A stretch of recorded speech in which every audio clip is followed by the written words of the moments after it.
Bismillahirrahmanirrahim. Assalamu alaikum. This is Ruqayya Farooq from Team Mind Sparkle, and in this video I am going to talk about mechanism for controlling blood pressure. In the previous video I have discussed about the introduction and types of hypertension, और इस video में हम specifically discuss करेंगे mechanism for controlling blood pressure.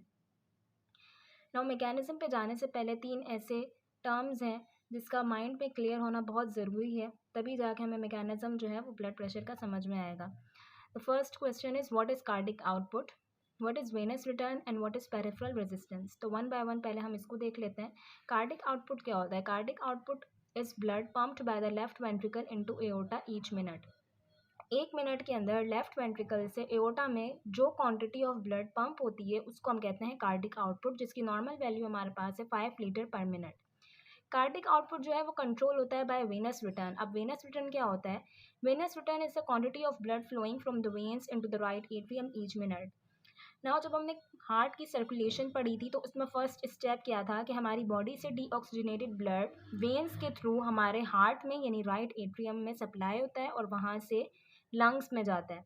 ठीक है, तो वो quantity of blood जो बॉडी से ट्रांसफ़र होती है राइट एट्रियम में, उस क्वांटिटी को हम कहते हैं Venus return. Now Venus return और कार्डिक आउटपुट ये दोनों चीज़ें जो है वो बराबर होनी चाहिए और ये नॉर्मल कंडीशन में इक्वल होती हैं. अब एक फार्मूला है यहाँ पर जिसकी हेल्प से हमें इनका रिलेशन आपस में याद रखना है कि एक कार्डिक आउटपुट और जो arterial pressure, total peripheral resistance, इन तीनों का आपस में क्या रिलेशन है. कार्डिक आउटपुट और ब्लड प्रेशर का आपस में डायरेक्ट रिलेशन है. कार्डिक आउटपुट अगर इंक्रीज़ होता है किसी वजह से बॉडी के अंदर तो ब्लड प्रेशर इंक्रीज़ होगा. नाउ कार्डिक आउटपुट और पेरिफेरल रेजिस्टेंस का कौन सा रिलेशन है? ये इन्वर्स रिलेशन है. अगर एक चीज़ यहाँ पर इंक्रीज़ होगी तो दूसरी यहाँ पर डिक्रीज़ हो जाएगी. अगर कार्डिक आउटपुट बॉडी के अंदर इंक्रीज़ होता है तो वो इंक्रीज़ क्यों होगा? क्योंकि पेरिफेरल रेजिस्टेंस बॉडी के अंदर डिक्रीज़ हो चुकी है. देखो, जब हमारी वेसल्स के अंदर पेरिफेरल रेजिस्टेंस ज़्यादा होगी तो ब्लड फ्लो जो है वो कम होगा. ब्लड फ्लो कम होगा तो हार्ट के पास ब्लड जो है वो कम पहुंचेगा. लेकिन अगर पेरिफेरल रेजिस्टेंस जो है वो बॉडी के अंदर कम है तो ब्लड फ्लो हमारी बॉडी का ज़्यादा हो जाएगा. ब्लड फ्लो ज़्यादा होने की सूरत में वेनस रिटर्न जो है वो हार्ट के पास ज़्यादा जाएगा और वेनस रिटर्न जब ज़्यादा होगा तो कार्डिक आउटपुट भी ऑटोमेटिकली इंक्रीज़ होगा. नाउ पेरिफेरल रेजिस्टेंस और बीपी का जो है वो आपस में डायरेक्ट रिलेशनशिप है.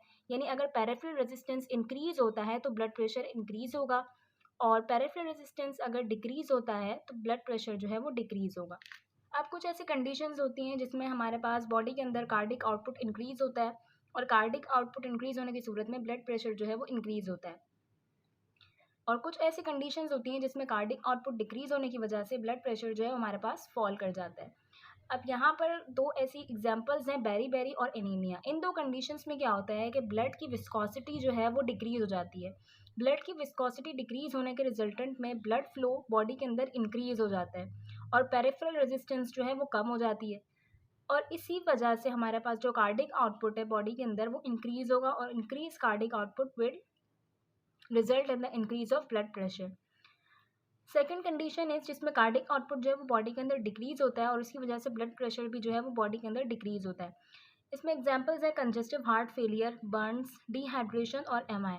इन सारी कंडीशंस के अंदर ब्लड वॉल्यूम जो है वो कम होता है, यानी कि हार्ट के पास जो वेनस रिटर्न है वो कम जाता है, जिसकी वजह से कार्डिक आउटपुट भी जो है वो डिक्रीज़ होता है और डिक्रीज कार्डिक आउटपुट की वजह से हमारे पास जो ब्लड प्रेशर है वो भी ऑटोमेटिकली डिक्रीज़ होता है.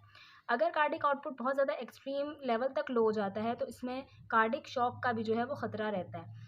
कार्डिक आउटपुट और पेरिफेरल रेजिस्टेंस ये दो ऐसे फैक्टर्स हैं जिसका हम जब मैकेनिज्म देखेंगे रेगुलेशन ऑफ ब्लड प्रेशर का तो उसमें बहुत ज़्यादा इनका रोल नज़र आएगा, जिसकी वजह से ये इंपॉर्टेंट था कि हम इन दोनों फैक्टर्स को पहले अच्छे तरीके से गो थ्रू कर लें. तो कार्डिक आउटपुट और पेरिफेरल रेजिस्टेंस जो है ये दो मेन ऐसी चीज़ें हैं जिसका हम मैकेनिज्म के अंदर रोल देखेंगे और ये दो चीज़ें जो हैं वो इन दोनों मैकेनिज्म से कंट्रोल होती हैं. बैरो रिफ्लेक्स मैकेनिज्म, इसमें इंक्रीज सिंपैथेटिक एक्टिविटी होती है, और रास सिस्टम यानी रेनिन एंजियोटेंसिन एल्डोस्टेरोन सिस्टम जिसमें रेनिन की कंसनट्रेशन जो है वो इंक्रीज हो जाती है. Now come towards the mechanism by which blood pressure is regulated in our body normally. तो कभी हमारी बॉडी के अंदर कोई ऐसी कंडीशन हो जाती है जिसकी वजह से बॉडी का जो नॉर्मल ब्लड प्रेशर होता है वो नॉर्मल लेवल से डिक्रीज़ कर जाता है. तो इसकी वजह से बॉडी एक पूरा कंपेंसेटरी मैकेनिज्म करती है जिसके तहत ब्लड प्रेशर को इंक्रीज़ करके वो नॉर्मल लेवल तक ले आती है. नाउ अब हम एग्जांपल लेते हैं यहाँ पर कि किसी वजह से ब्लड प्रेशर जो है वो हमारी बॉडी के अंदर डिक्रीज हो चुका है, and this decrease blood pressure will leads to the activation of sympathetic activity.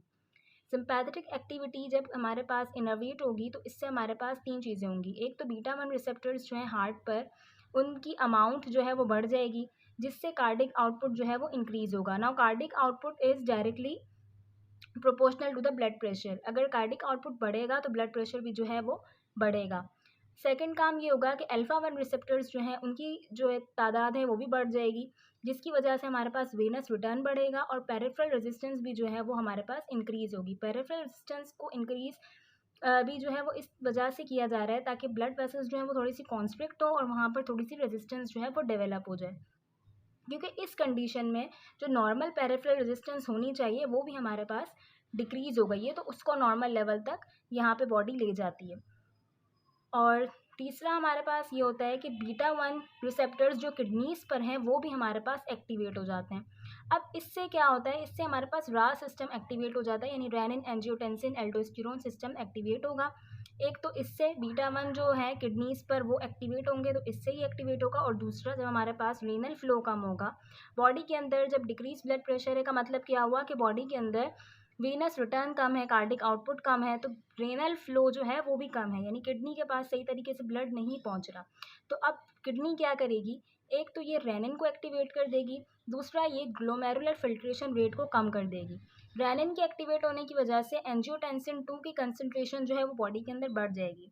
Angiotensin 2 जो है वो हमारे पास किस तरीके से बनता है, रेनिन जो है ये एंजियोटेंसिनोजन को कन्वर्ट करवाता है एंजियोटेंसिन 1 के अंदर, और एंजियोटेंसिन 1 जो है ये कन्वर्ट होता है हमारे पास एंजियोटेंसिन 2 के अंदर, और एंजियोटेंसिन 2 जो है वो हमारे पास एल्डोस्टेरोन की कंसंट्रेशन को बढ़ाता है। ठीक है। अच्छा, एंजियोटेंसिन 1 जो है वो कन्वर्ट होता है एंजियोटेंसिन 2 के अंदर by the enzyme which is called as angiotensin converting enzyme. देखो रेनिन जो है ये सबसे पहले क्या करता है, एंजियोटेंसिनोजिन को कन्वर्ट कर देता है हमारे पास एंजियोटेंसिन 1 के अंदर, और ये हमारे पास कन्वर्ट होता है एंजियोटेंसिन 2 के अंदर। यहाँ पर एक एंजाइम इन्वॉल्व होता है, एंजियोटेंसिन कन्वर्टिंग एंजाइम। अब आगे भी जो हम ड्रग पढ़ेंगे ACE इनहिबिटर्स, तो वो बेसिकली इस जो है वो स्टेप को इनहिबिट कर रही होती हैं। ठीक है, अगर ये फ्लो चार्ट जो है वो हमें अच्छी तरीके से समझ आ जाता है तो आगे जाके जो फार्माकोलॉजी है ड्रग्स की वो भी इजीली हमें समझ में आ जाएगी। तो एक तो काम ये हो गया कि इसने एल्डोस्टेरोन की कंसंट्रेशन को जो है वो इंक्रीज कर दिया। इस इंक्रीज कंसंट्रेशन की वजह से क्या होगा, बॉडी के अंदर सोडियम और वाटर की रिटेंशन ज़्यादा होगी, और ज़्यादा रिटेंशन होने की वजह से ब्लड वॉल्यूम इंक्रीज होगा, और increase blood volume will leads to the increase cardiac output which will automatically increases the blood pressure. यहाँ पर जब GFR डिक्रीज होगा तो उसके रिजल्टेंट में भी जो है वो हमारे पास सोडियम और वाटर की रिटेंशन ज़्यादा होगी, that will leads to the increase blood volume. तो इस तरीके से जो है वो हमारी पूरी बॉडी का ब्लड प्रेशर जो है वो रेगुलेट होता है। लेकिन किसी पैथोलॉजिकल कंडीशन के अंदर ये कंपेंसेटरी मैकेनिज्म एक्टिवेट हो जाता है जबकि इसकी ज़रूरत नहीं होती।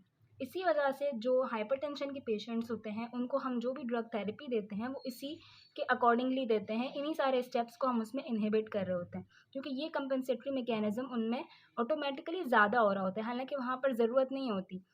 ब्लड प्रेशर जो है वो नॉर्मल से ज़्यादा इंक्रीज हो रहा होता है। तो ये था mechanism of regulating the blood pressure in body. In the next video, we will discuss the drugs which are used for treating the hypertension. So that's all for today. Thank you so much. Allah Hafiz.